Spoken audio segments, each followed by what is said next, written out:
What's up, y'all? Saturday afternoon.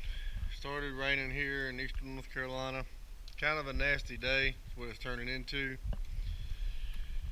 Today, showed y'all this the other day. Is my fiance's brother's xr200, and I actually got it cranked up the other day. I ain't gonna say for the first time, but I actually got it running, idling for the first time. We definitely got a few things to try to finish this thing up, and I was hoping to get a test ride in this afternoon, but with it being this clean right now, and I'm sure there'll be adjustments to make, I don't really want to go out there and get it covered in mud, so probably gonna try to get a chain on it today.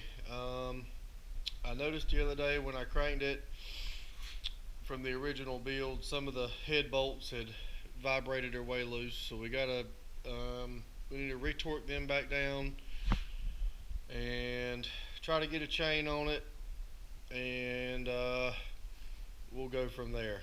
So unfortunately I got a work Christmas party this evening to get to, so I promise y'all definitely gonna get back on the 200X here soon.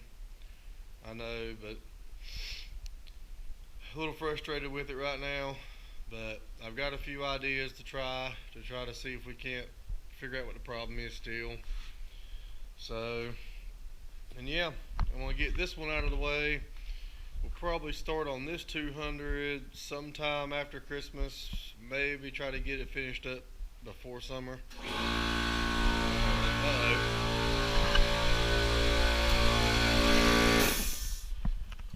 Maybe try to get this one finished up before summer. As I said before, she's tired of riding a little bike, so we're gonna have a whole crew of 200s, I reckon. But yeah, there's another one. By now we ought to be getting pretty good at these. So, but all right, I'm gonna move this one out of the way. We took some parts off of this one and put it on that one, and we're gonna jump on it.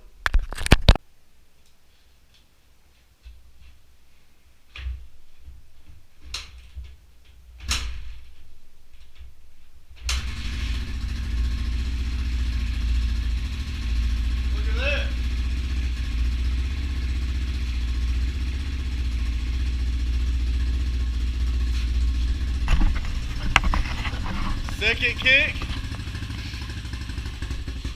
Was that second or third kick? Let's see.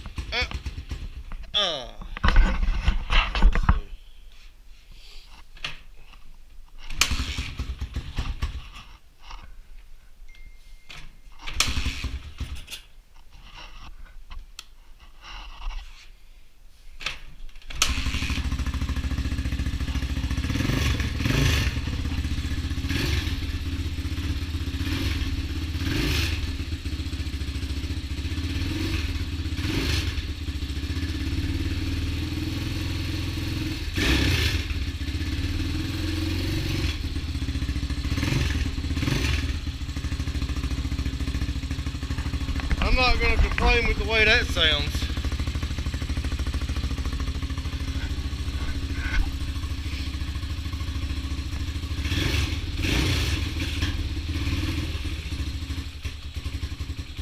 I believe we're about out of gas. Yeah, I believe I didn't put a whole lot of gas in there, but sounds pretty good to me. So, alright.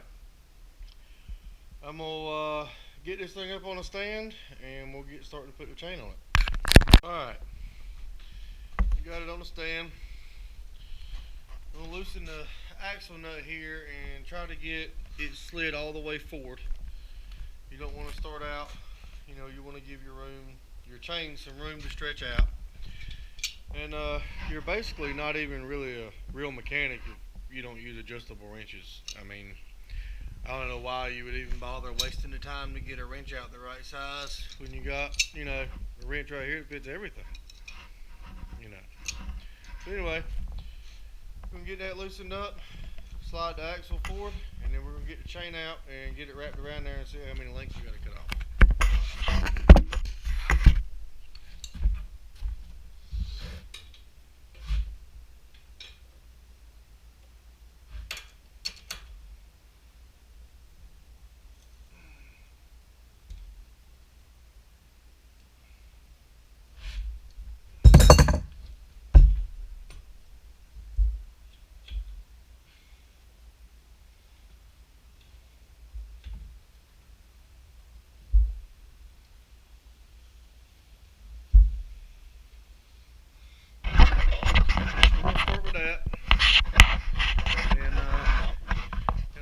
new chain for it.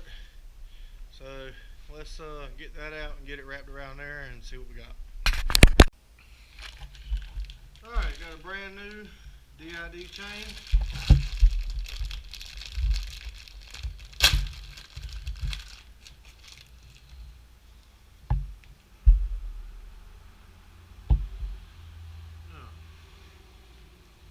Pop the master link off first.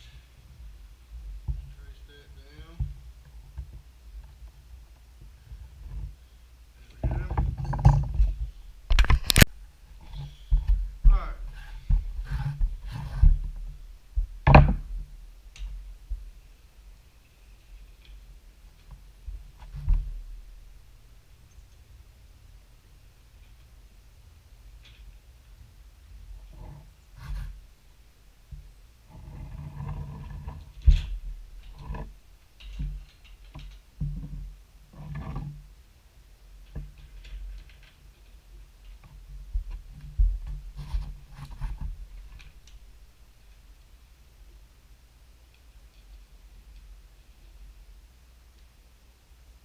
Alright.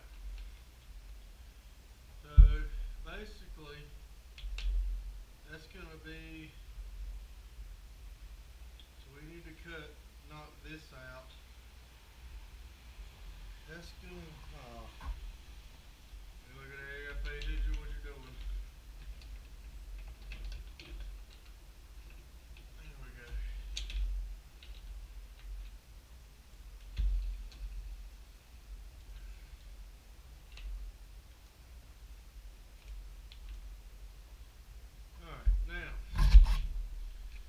Going to get us somewhere very close, and we can adjust out of that with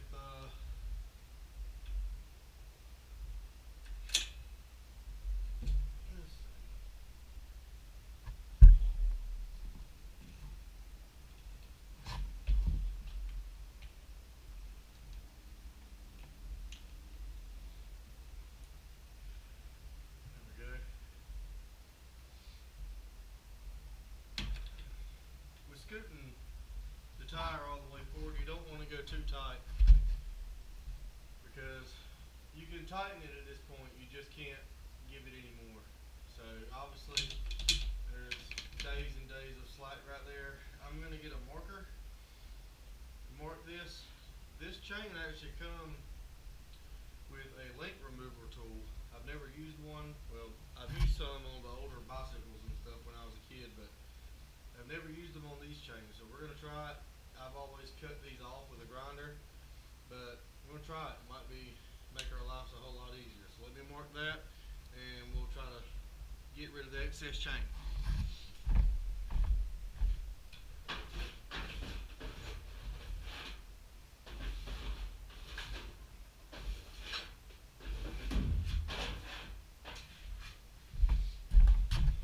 I swear to God, the marker's in the wrong place every time. Alright, we're going to get rid of this.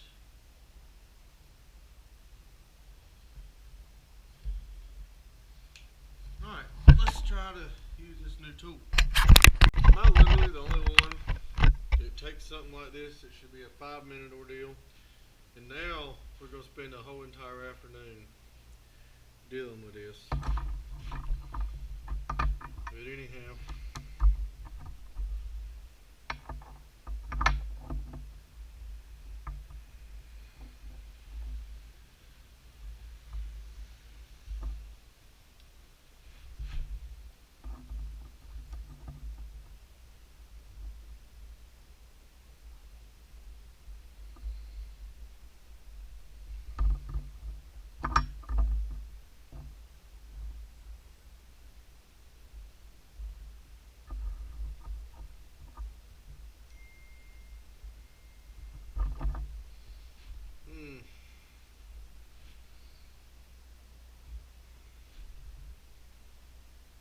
This ain't going well at all, guys. I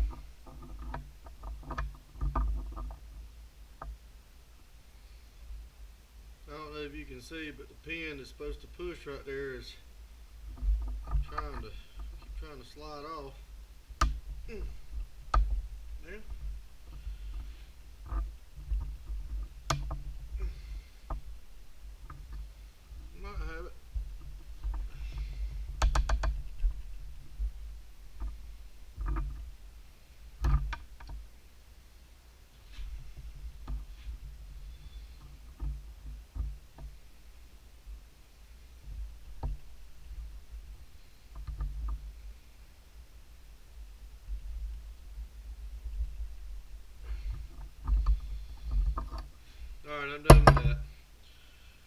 I'm gonna get a grinder and do this the old-fashioned way and just grind that off so we can keep moving forward.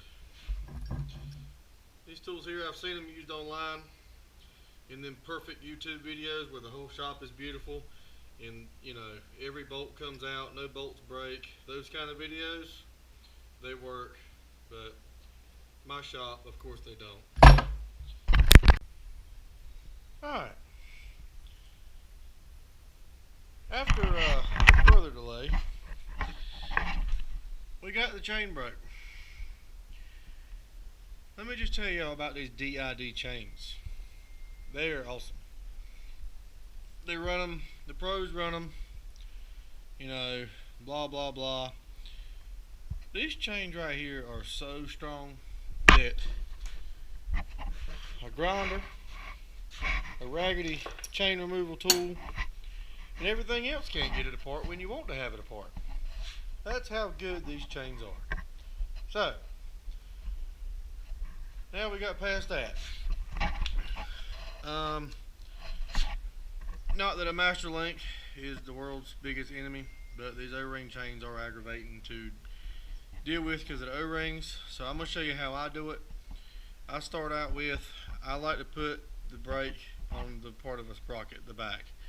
That way you ain't sitting here trying to hold the chain up while you're doing it and the chain's flopping all over the place.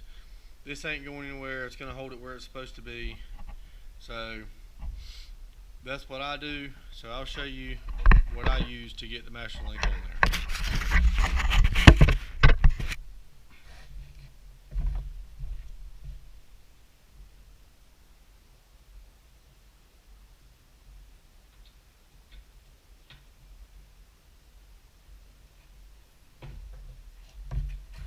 Alright. You got your master link. Make sure you get your 2 O-rings on. Come in from the back. There you go. Now that part's done. Now, O-ring on your piece.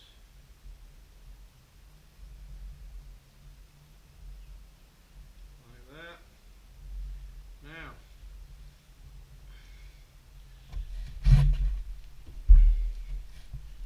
what I do is take this part, get it on there, and I get a pair of vice grips. Yes, my vice grips look like they come out of World War II. Ignore that. Slide that piece on. Come in here at the very edge. You get you a bite. As high as you can get it. Now,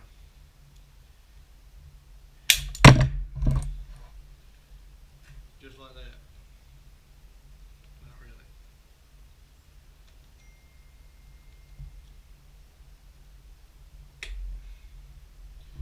Now take your lock. You want to go towards the engine.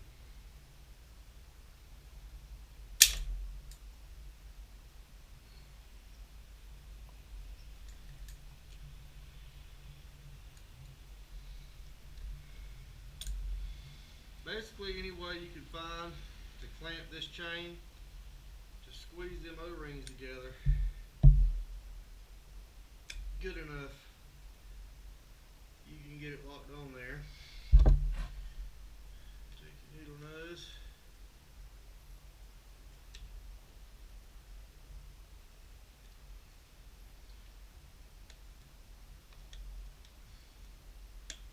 There you go. Just like that. Master link's on there. Now, I always like to try to take something and just push a little bit just to make sure it ain't gonna fly off. You don't want that. Now, you got a chain.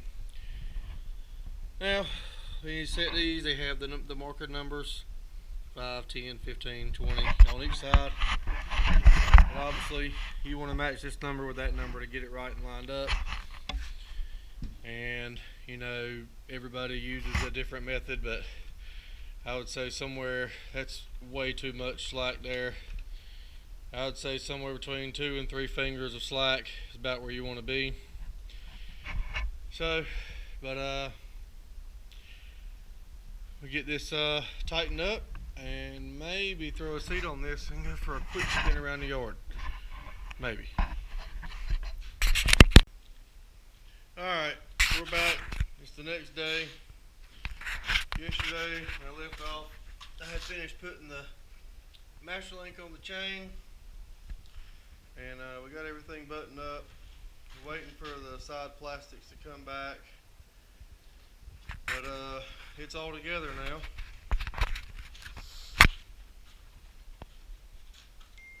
Turned out to be looking pretty good. But I'm going on a test ride, and we did go all the way through the transmission on this one, so we'll go see how all that feels, and hopefully her brother will be back down to ride in a week or so and try it out. We're going to see how it feels.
Test ride went awesome. Everything felt smooth. It didn't smell smooth. It felt smooth. And yeah, a couple weeks when he gets back, we'll get some side covers on it, all the plastics, and hopefully go on its maiden voyage. So that's it. This one turned out to be really awesome. And